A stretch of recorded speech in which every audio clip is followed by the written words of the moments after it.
Ni amakuru agezweho ku bugingo bw'Ijuru TV, impinduka muri ADEPR. Ubwo twabonaga itangazo tariki 13 z'uku kwezi 2026 ryerekana paruwase nshya muri ADEPR. Itorero rya ADEPR ryavuguriye itegeko rigenga paruwase mu Rwanda.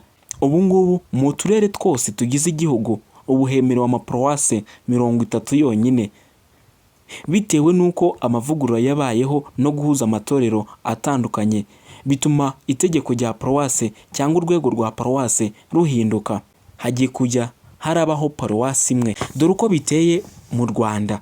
Urwego rwa paruwase ruvuguruwe nyuma yo guhuza amatorero. Mu karere ka Gasabo paruwase yemewe ni ADEPR Remera, niyo yonyine mu karere ka Gasabo. Kicukiro paruwase yemewe ni ADEPR Gatenga, ni mu karere ka Kicukiro, niyo yemewe yonyine.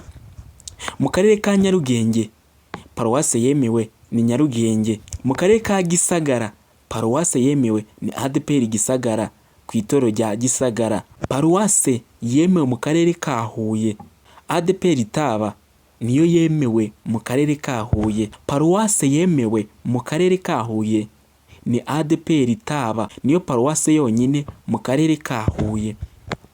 Mu karere ka Kamonyi paruwase yonyine yemewe anariyo yonyine ADEPR Gihinga, niyo paruwase mu karere ka Kamonyi. Muhanga paruwase yemewe ni mu ADEPR Muhanga. Mu karere ka Nyamagabe ADEPR yemewe paruwase Tumba. Mu karere ka Nyanza paruwase ni Nyanza. Mu karere ka Nyaruguru paruwase yemewe ni ADEPR Kibeho. Mu karere ka Ruhango paruwase yemewe ni paruwase ya Ruhango. Mu karere ka Ngororero paruwase ni ADEPR Ngororero. Mu karere ka Karongi ADEPR yemewe nka paruwase ni ADEPR Gacaca. Mu karere ka Nyamasheke ADEPR yemewe ni ADEPR paruwase ya Tyazo, niyo paruwase yonyine yemewe. Mu karere ka Nyabihu paruwase ni Jenda, ADEPR Jenda. Mu karere ka Rubavu ADEPR yemewe nka paruwase ni ADEPR Gisenyi. Mu karere ka Rusizi ADEPR yemewe nka paruwase ni Gihundwe. Mu karere ka Rutsiro ADEPR yemewe nka paruwase ni Gihinga. Mu karere ka Burera ADEPR yemewe nka paruwase ni Gihinga.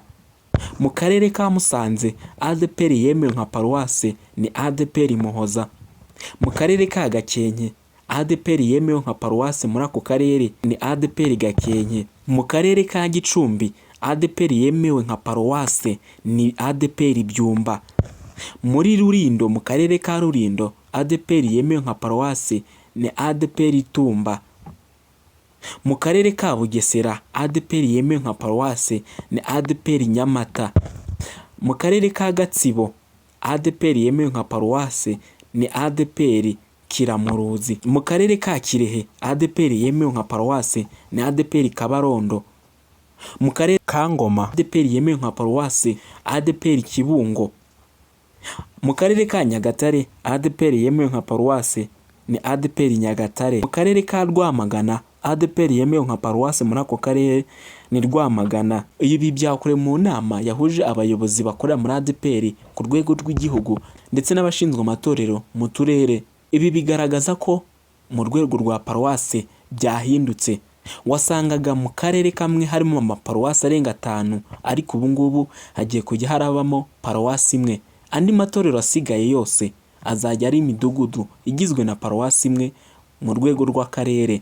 Ahantu hari paruwase hose mu gihugu hagiye guhinduka umudugudu, ahubwo ubu hagiye kubaho paruwase imwe mu rwego rw'akarere, ni paruwase imwe igiye kujya iraba. Aya ni amakuru agezweho ku bugingo bw'Ijuru TV. Basha gukurikira ubugingo bw'Ijuru TV ubashe kumenya amakuru agezweho hirya no hino mu gihugu.